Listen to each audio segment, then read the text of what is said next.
नमस्कार, स्वागत है आपका खबर फर्स्ट में। मैं आशुतोष पांडे। बिहार की राजनीति की बात करेंगे, लेकिन इससे पहले कुछ ऐसे राजनीतिक विशेषज्ञ की बातें आज करना जरूरी मैं सोचता हूं, क्योंकि जिनके तोंद तो बढ़ते जा रहे हैं, लेकिन कहीं ना कहीं मानसिक तौर पे वो बीमार नजर आते हैं। बीमार वर्ड मैं इसलिए यूज किया क्योंकि उन्हें लगता है कि बिहार की सियासी गलियारों में अगर इंडिया अलायंस से नीतीश कुमार अलग हो जाते हैं तो इंडिया अलायंस की खाता खुलना बहुत मुश्किल हो जाएगा।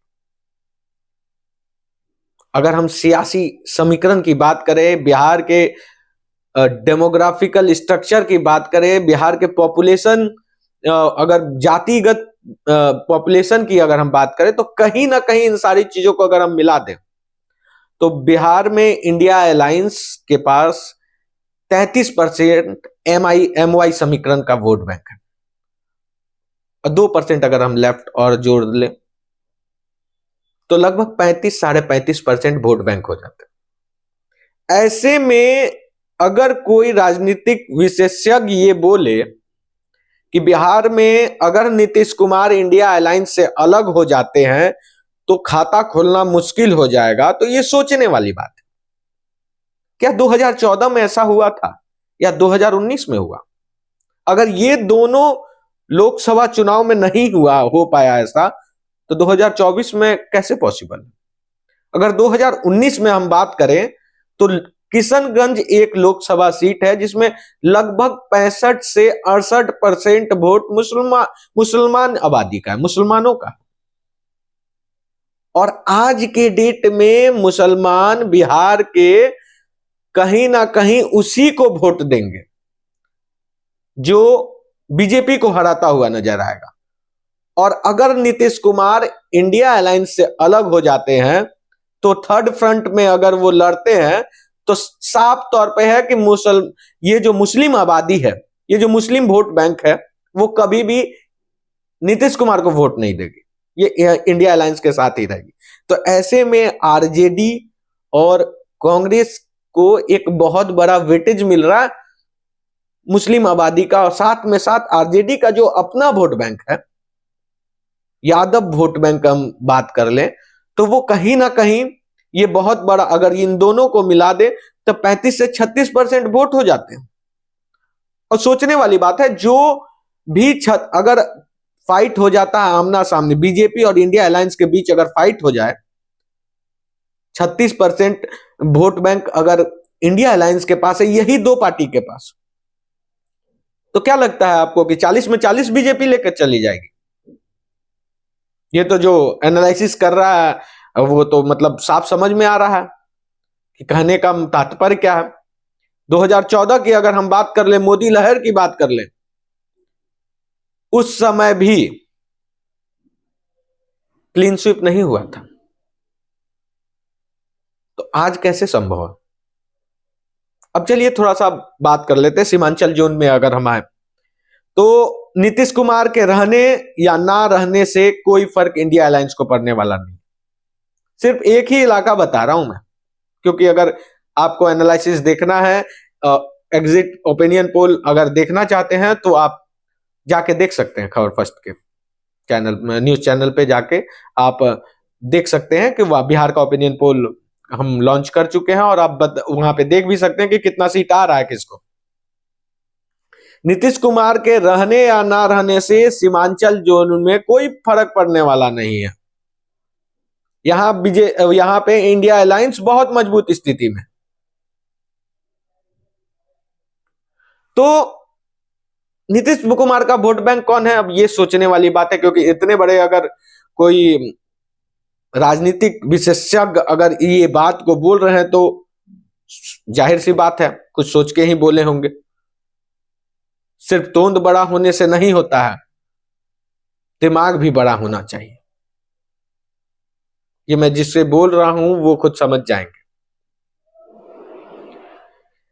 नीतीश कुमार के पास जो वोट बैंक है वो है आपका लौकुश समीकरण, लौकुश समाज का वोट। कुशवाहा, इन जातियों में कुशवाहा, कोयरी, कुमरी, ये सारी जाति आ जाती है। आज के डेट में लव कुश समाज खास तौर पे बिहार का, वो कहीं ना कहीं बीजेपी की ओर शिफ्ट होते नजर आ रहा है। लव कुश समाज का साफ तौर पे कहना है कि जो राम के साथ हैं हम उनके साथ हैं। तो ऐसे में जाहिर है कि राम के साथ कौन है? तो राम के साथ तो बीजेपी है, राम के साथ तो उपेंद्र कुशवाहा है, राम के साथ सम्राट चौधरी है।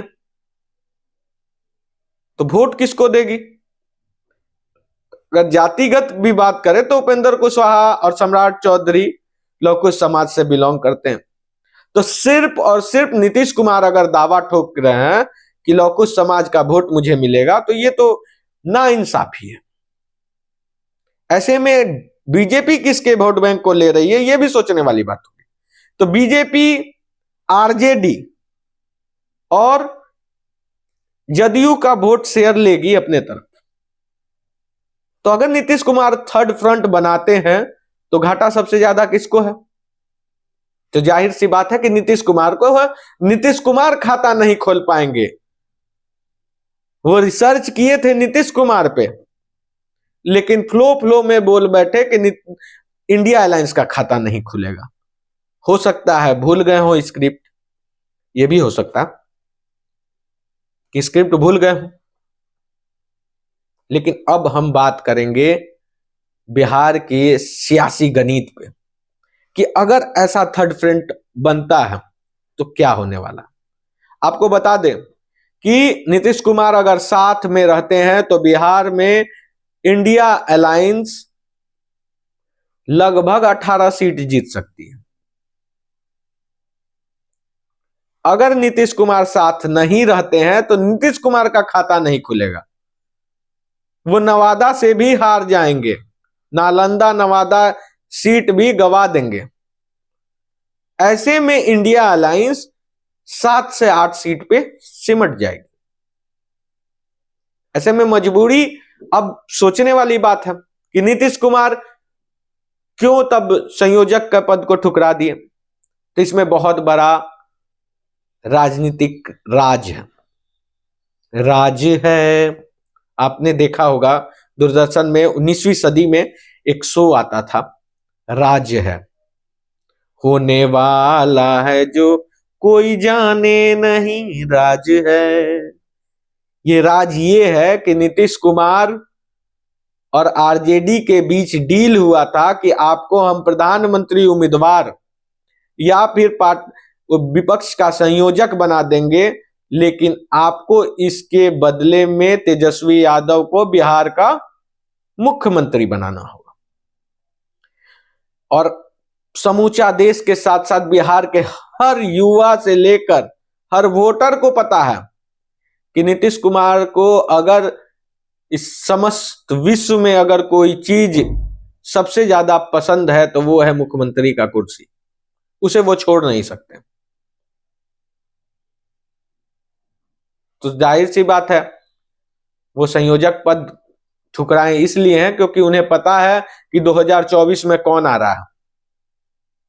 जो मंदिर बना रहा है वही राम, वही सत्ता में आएगा। तो ऐसे में बिहार की राजनीति को समझना, अगर हम बात करें बिहार की राजनीति को, तो सच में बिहार की राजनीति को समझना बहुत मुश्किल है।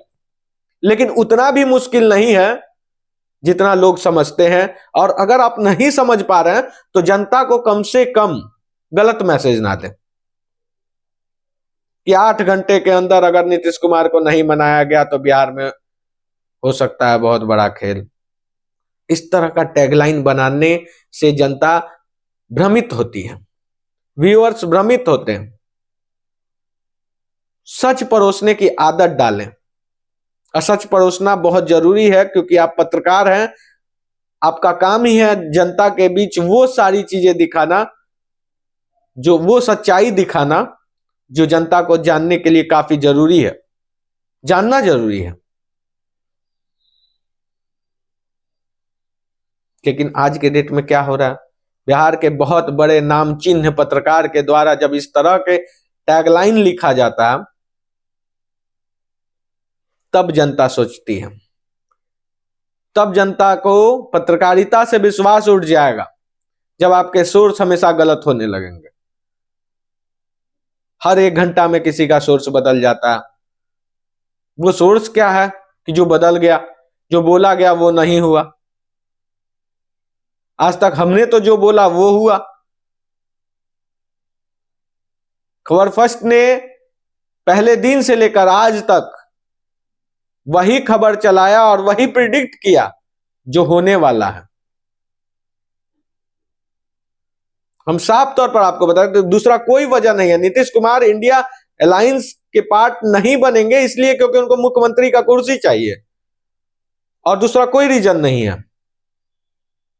बीजेपी के तरफ से साफ तौर पर उन्हें कह दिया गया है कि यहां पे बीजेपी के तरफ से दरवाजा बंद है। ऐसे में थर्ड फ्रंट बनाया जाएगा, और सिर्फ बिहार में थर्ड फ्रंट नहीं बनेगा।